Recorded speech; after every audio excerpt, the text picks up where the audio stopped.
Good morning, everyone. Happy Friday, September 12th. It has been quite a week. Last week, you might remember we were outside and I was speaking about the birthday of our Blessed Mother.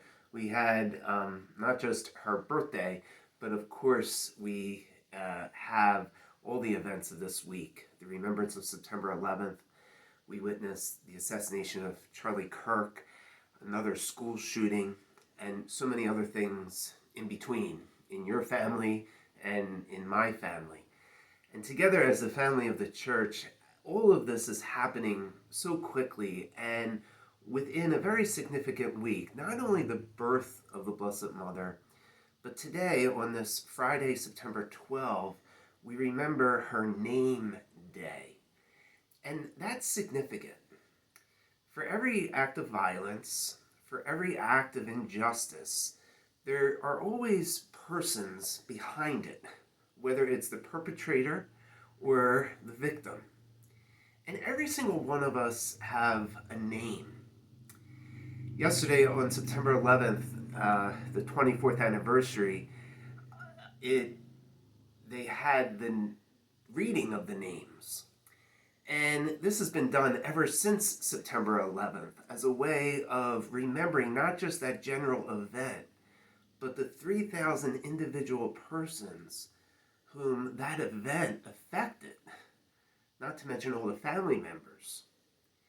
And so yesterday, they gathered at Ground Zero, and family members did what they've done over these past 20 years at least, of reading all the names. And I found it interesting that it begins at 8:46 and it takes about 3.5 hours to read all of the names, all the victims that died on that one day. They stopped 5 times to remember the other events of that day, the other plane crashes and the other places that were involved. The name. This week, we also come, not just today with the name of Mary, but the triumph of the cross, and then eventually the sorrows of Mary.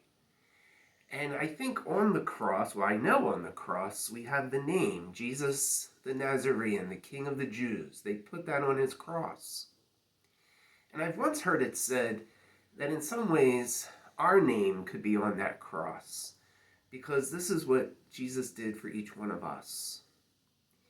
Today, as we come to this Friday, as we enter into this mid-September, let us, aware of all that we've witnessed this week, not just take it on in general and feel it in our own bodies in general, but let us be attentive to the names that we bear as individuals.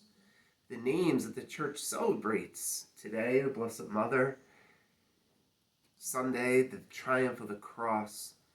And let us take to heart that God does know us by name. He calls us by name. And with that same respect, let us continue to love one another by name. This is what he calls us to. And the failure to respond to that call results in such sadness that we've seen this week. May God bless you this weekend, and I'll see you in church on Sunday.